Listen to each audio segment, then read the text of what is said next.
I pledge allegiance to the flag of the United States of America and to the republic for which it stands, one nation under God, indivisible, with liberty and justice for all.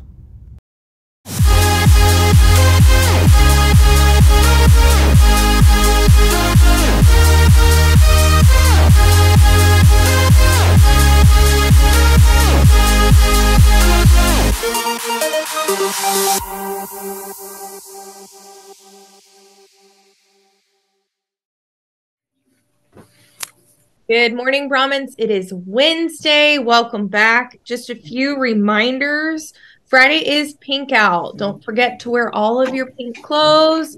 And yesterday I made a Mean Girls joke to the movie and didn't even realize it was October 3rd. Yeah. Anyways, the little things that make me happy.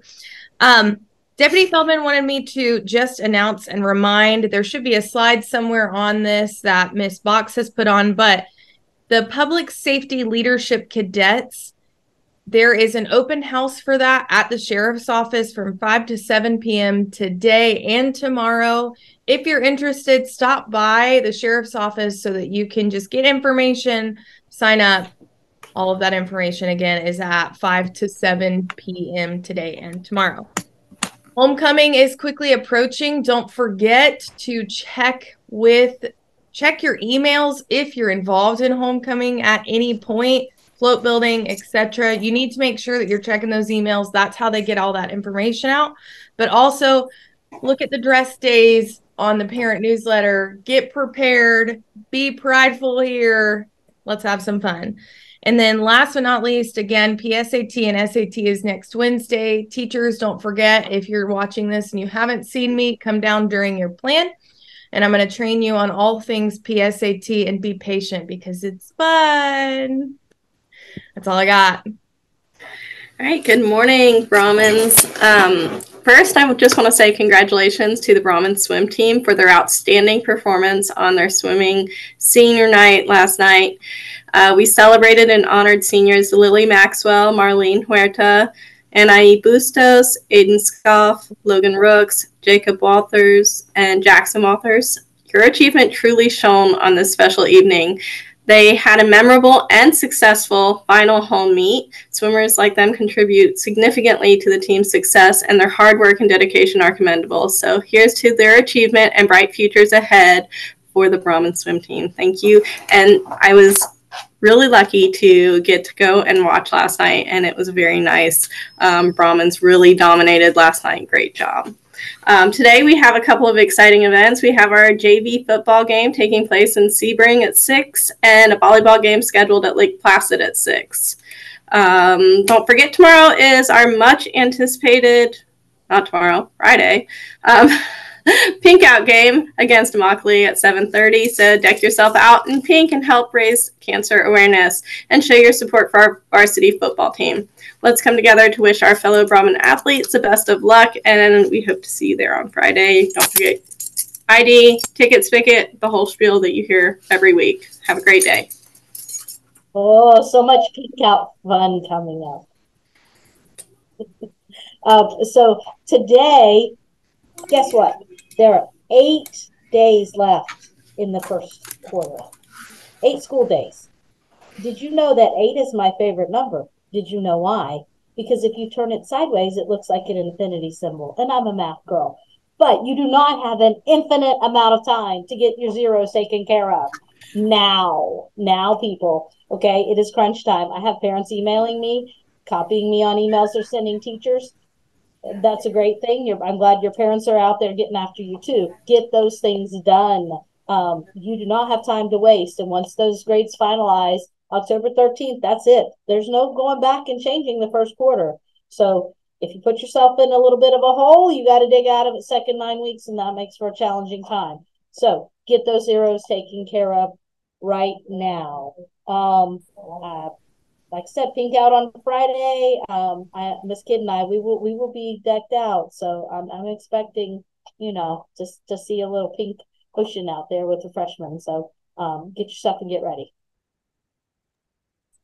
Today, you all, for freshmen, Mr. Suarez is having his Interact Club meeting in his room 308. So make sure that you have your permission slips turned in so that you can attend, and also wear your shirt because you guys are taking pictures. And then October 11th is when we will be doing our PBIS event. Remember, in order to be eligible to attend the event, you must not have any referrals received since September 27th. So with that being said, today we will start accepting your Brahmin bucks. You need 10 to register for the event during your lunch period. Okay, so 10 Brahmin bucks will get you in. But also, we will be having float building at this time at the PBIS event. In order to do float building, you need to pay an additional 5 Brahmin bucks, and that will be in the gym. But just be mindful, if you choose to do float building, one, you will be in the gym that entire time. You're not coming out, you're not walking around. You will be doing float building the whole time in the gym, okay? There will be fans to keep it cool in there, so if you're worried about the heat, Mr. Suarez does have additional fans prepared to keep that room cool. And just make sure that when you sign up, there's only 8 spots available A lunch, and then there's going to be 7 spots available for a B lunch. So it's going to be a first come, first serve. If you want to do float building on PBIS day, remember a 5 additional Brahmin bucks to do so. Other than that, have a great day. I just want to echo what Miss Goggins said of, yes, we have 8 days, but technically at main campus, you have 7 because of testing next week. So you guys need to really focus in. It's only really a week left for you guys of actual days that you can get your work done. So make it a good one as together we move forward. Great. Leave Brahmins. all day. All day.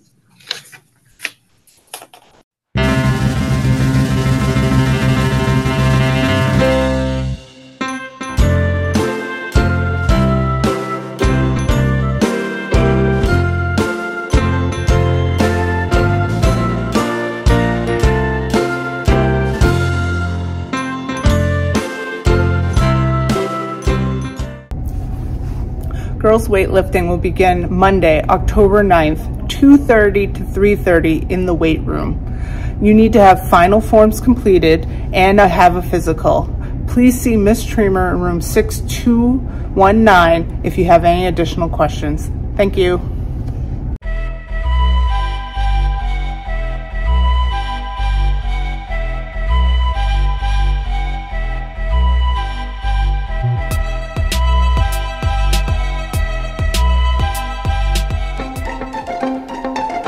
Hello, welcome back to this month's wellness video. My name is Katherine Williams and I'm the Director of Mental Health and Behavioral Supports. It's great to see you again. Did you know that September is National Suicide Prevention Awareness Month? Did you know that suicide is the second leading cause of death for individuals ranging in age from 10 to 24? This is a very alarming statistic. Suicide is preventable, and our goal today is to promote an awareness of these signs and symptoms to remove the stigma and get help for ourselves and our friends. Remember, last month we discussed the idea of removing the stigma of mental health by discussing it and asking for help for ourselves and our friends.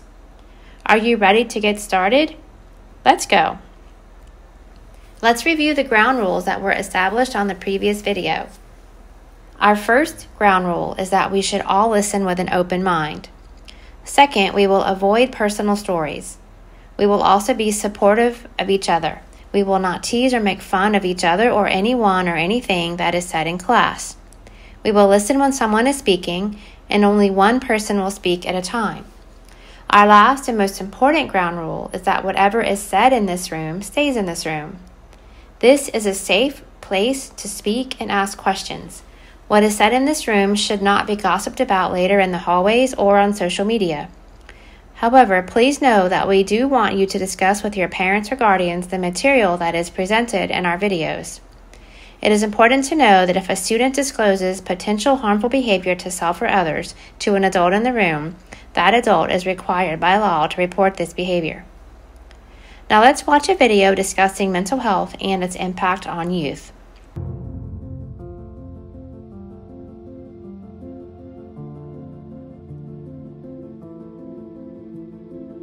Mental illness can affect anyone. Mental health affects how we feel, think, and act. It's important at every stage of life so that we can cope with stressful situations, work productively, and make meaningful contributions to our community. However, the statistics are staggering. Over 45% of teens suffer from a mental disorder, and 1 in 5 teens suffer from a severe mental illness. That's 20% of our teen population. Mental illnesses are brain function disorders. They have many causes and result from complex interactions between a person's genes and their environment. A person struggling with mental health should not be viewed any different than if someone were experiencing a physical illness. Mental illness is not a choice or a failure. It does not discriminate. It can affect anyone, regardless of age, gender, social status, ethnicity, or any other aspect of cultural identity. In fact, mental illnesses occur at similar rates around the world, in every culture and in all socioeconomic groups. The concern with mental health isn't just about the statistics. It's about well-being. It can affect families, friends, and our communities. But you can help make a difference by learning to recognize the signs of mental illness. A mental illness makes the things you do in life hard, like work, school, and socializing. It's also not always clear when a problem with mood or thinking has become serious enough to be a concern. Sometimes a depressed mood is normal, such as when a person experiences the loss of a loved one. But if that depressed mood continues to cause distress or gets in the way of normal daily functioning, the person may benefit from professional care. If you think you or someone you know might be struggling with their mental health, it is best to consult a professional. Early identification and effective treatment is key to treating a disorder and preventing future disability. A healthcare professional will connect symptoms and experiences to help formulate a diagnosis. Suicide is the second leading cause of death for young people between 10 to 24. If you're thinking about suicide, are worried about a friend or loved one, or would like emotional support, call 1-800-273-8255.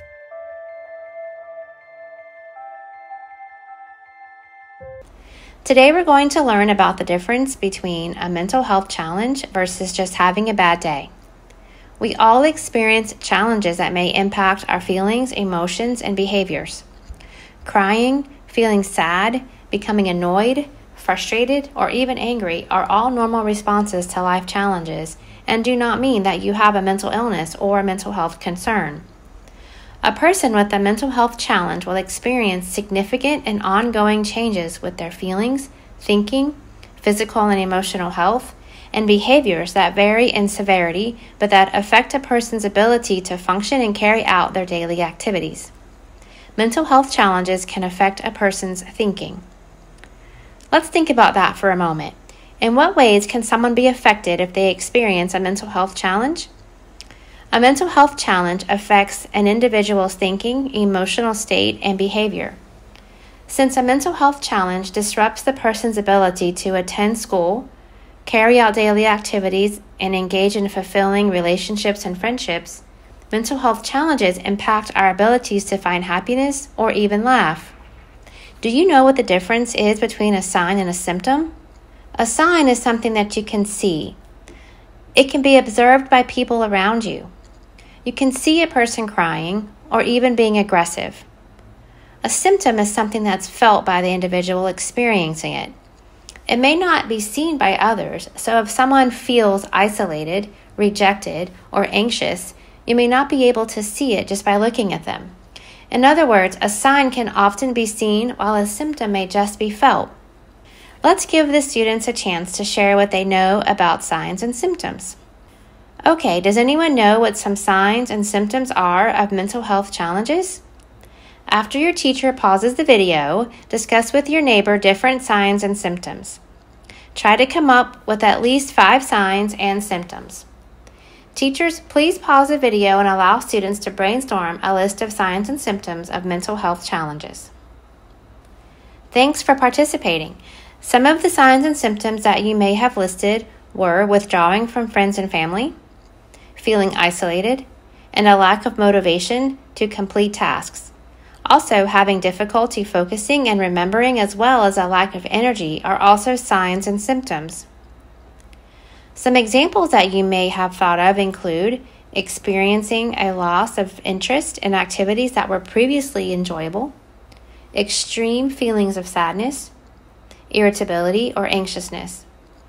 You may also have discussed feelings of hopelessness, worthlessness, reckless behavior, extreme mood swings, or even thoughts of suicide.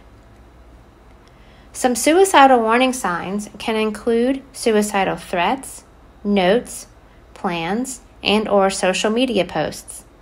Some people may begin to give away all of their favorite items.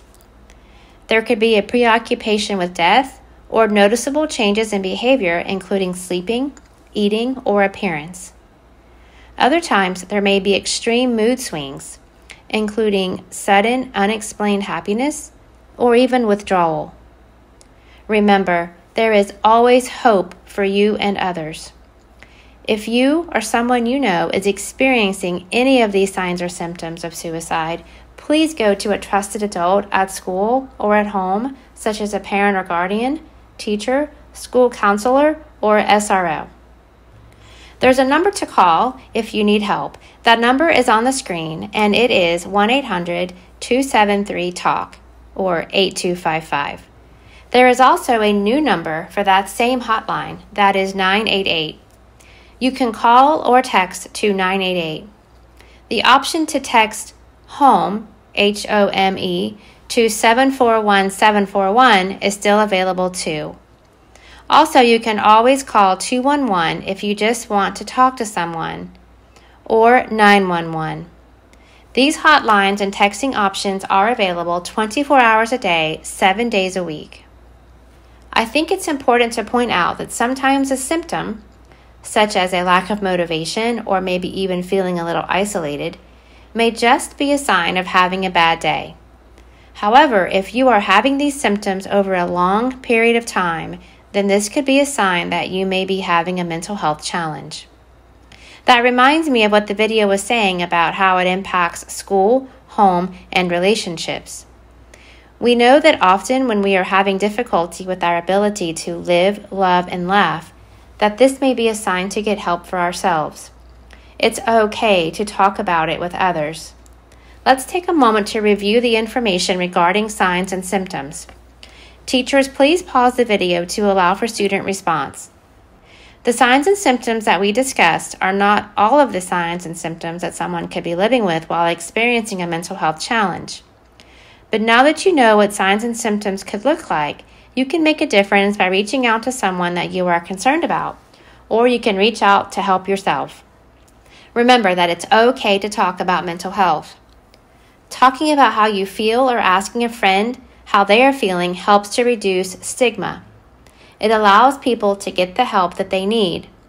It also increases our ability to bounce back from these challenges. Many things can help you bounce back from a challenge that you face. This is called resilience. Resilience is important because it keeps you aware of the situation, your emotional reaction, and the behaviors of others around you. Getting help can help us change our thought patterns to help build our resiliency. Positive supports can also help build resilience and optimistic outcomes. What are positive supports? They are personal, behavioral, or situational factors that can contribute to a student's mental wellness and serve as a buffer against life challenges. We're going to watch a video on resiliency. Resiliency is having the tools to persevere through hard times. Listen, it's not always easy, but with the right skills and attitude, I've overcome obstacles, and so can you.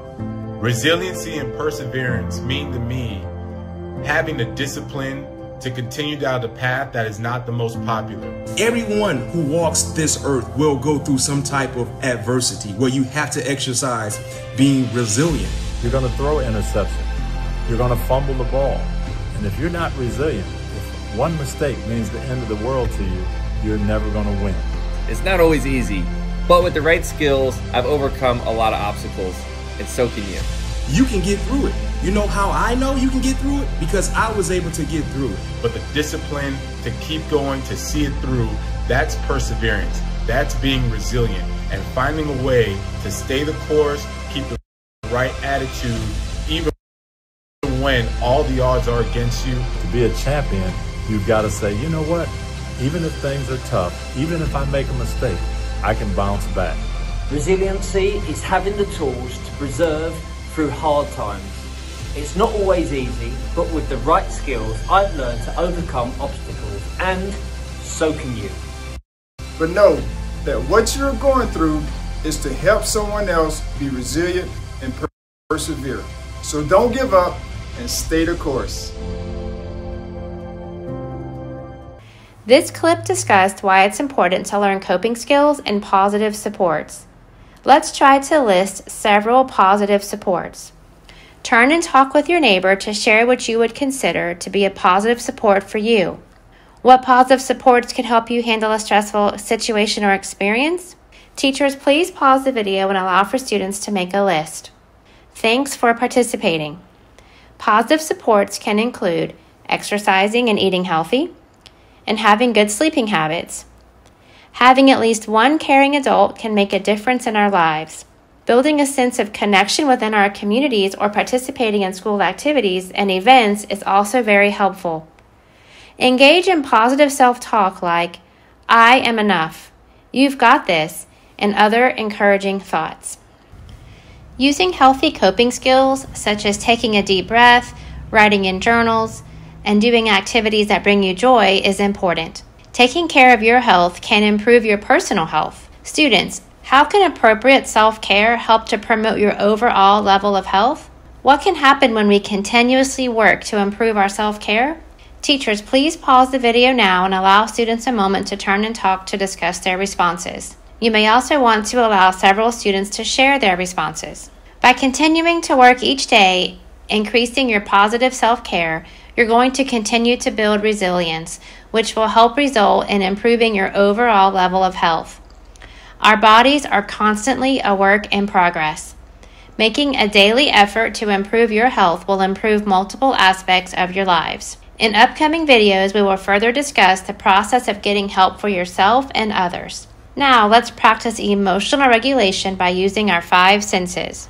Okay, sit in your chair so that you feel comfortable and relaxed. We are going to use our 5 senses to help us relax. Look around and find 5 things you can see, such as the sun, pictures on the wall, or your friend. Now, focus on 4 things you can feel, such as your feet on the floor, the pencil in your hand, or the book on your desk. Listen for 3 things you can hear, such as the clock ticking, the birds outside, or the air blowing. Think of 2 things you can smell, such as food from the cafeteria, fresh cut grass, or your favorite perfume or cologne. Last, what's 1 thing you can taste? Your mint toothpaste, your favorite food, or the candy you just ate? You can use your senses to put your focus on something that helps you to focus, calm down, or relax. We hope this technique is helpful the next time you want a mindful moment when responding to an everyday challenge. Today we learned about the difference between a mental health challenge versus just having a bad day. We discussed signs and symptoms, suicide prevention, and hotlines you can text or call. We also discussed resiliency, coping strategies, and positivity. In upcoming videos, we will continue discussing healthy habits and the process of getting help for yourself and others. Today's wellness video lesson and activities were developed by our district licensed mental health professionals. Remember, we want you to know that it's okay to speak with someone if you feel you need some help or support. Teachers are available, and you could always see your school counselor or speak to your parent or guardian. We hope you enjoyed today's lesson, and we look forward to seeing you for our next wellness video.